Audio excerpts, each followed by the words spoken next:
এগুলো তো মাছ। তা আমি কি মাছ খাবো? আমার তো পছন্দ মাংস। এদিকে তো খিদেও পেয়েছে। শিকার ধরতে অনেক সময় লাগবে।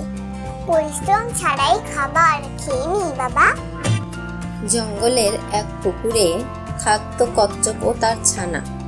কচ্ছপ প্রতিদিন তার ছানাদের মাছ ধরে খাওয়াতো, ঘাস ও সবজি পেলেও খাওয়াতো, আর পরের দিন খাওয়ার জন্য কিছু খাবার সংগ্রহ করে রাখতো। ছানারা এসো, মাছ ধরেছি, মাছগুলো খেয়ে নাও। আর কয়েকটা মাছ ওই গাছের নিচের আড়ালে লুকিয়ে রাখি, কাল খাওয়া যাবে। এদিকে মাছ লুকোনোর সময় শেয়াল আড়াল থেকে দেখে ফেললো আর বলল, কচ্ছপ গাছের নিচে কি লুকিয়ে রাখলো? দেখতে হবে তো। তবে এখন না, পরে দেখবো। যখন কচ্ছপ চলে যাবে তখন দেখবো। যাই, ছানাদের নিয়ে জঙ্গলের ওপাশ থেকে ঘুরে আসি।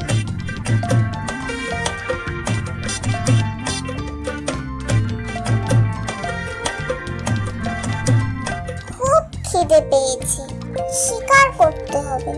কিন্তু আশেপাশে কোথাও তো হাঁস, মুরগি, বক কিছুই দেখতে পাচ্ছি না। কি খাই এখন? তখন শেয়ালের কচ্ছপের কথা মনে পড়লো। কচ্ছপ গাছের নিচে কি রাখলো? যাই গাছের নিচে। ওমা, এগুলো তো মাছ। তা আমি কি মাছ খাবো? আমার তো পছন্দ মাংস। এদিকে তো খিদেও পেয়েছে। শিকার ধরতে অনেক সময় লাগবে। পরিশ্রম ছাড়াই খাবার খেয়ে নি বাবা। এই বলে শেয়াল মাছ খেতে চলে গেল। পরে কচ্ছপ গাছের নিচে গেল মাছ আনতে। গিয়ে দেখলো মাছ নেই। মাছগুলো কে খেয়ে নিল? ছানাদের জন্য আবার খাবার সংগ্রহ করতে হবে। কচ্ছপ আবার ছানাদের খাইয়ে বাকি খাবার গাছের আড়ালে রাখলো। আবার শেয়াল এসে কচ্ছপের খাবার খেয়ে ফেললো। এবার লুকিয়ে দেখতে হবে কে আমার খাবার খেয়ে নেয়। লুকিয়ে কচ্ছপ দেখলো শেয়াল তার খাবার খেয়ে নিচ্ছে। তখন কচ্ছপ শেয়ালকে বলল, এই চোর চোর, এই শিয়াল চোর, তুমি প্রতিদিন আমার খাবার খেয়ে নাও কেন? তুমি খাবার খুঁজে খেতে পারো না? কি? আমি চোর? এত বড় সাহস কচ্ছপ তোর! তুই আমাকে চোর বলিস? খ্যাপো খ্যাপো কচ্ছপ, খ্যাপো। চোরের মায়ের বড় গলা, নিজে চুরি করে খেয়েছে আর আমাকে অপমান করছে। দাঁড়াও, আমি এখনই সিংহ ভাইয়ের কাছে বিচার দেব।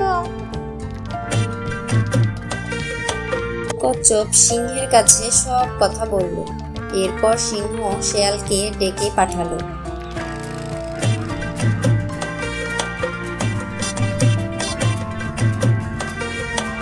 শিয়াল, তুমি কচ্ছপের ধরে আনা মাছ প্রতিদিন খেয়ে ফেলছো কেন? না, খাইনি সিংহ ভাই। সিংহ ভাই, শিয়াল মিথ্যে কথা বলছে। আচ্ছা ঠিক আছে শিয়াল, তুমি কচ্ছপের ধরে আনা মাছ খাওনি, বুঝলাম। তাহলে কদিন তুমি কি শিকার ধরে খেয়েছো আর সেগুলোর হাড় কোথায় রেখেছো? আমাকে এক্ষুনি দেখাও। তখন শিয়াল ভয় পেয়ে কাচুমাচু হয়ে বলল, আমার ভুল হয়ে গেছে সিংহ ভাই, আমাকে ক্ষমা করে দাও। আর কোনোদিন কারো খাবার খাবো না। মনে থাকবে তো? এবারের মতো তোমাকে মাফ করে দিয়ে সুযোগ দিলাম। ভালো হয়ে যাও, নইলে জঙ্গল থেকে বের করে দেব তোমাকে।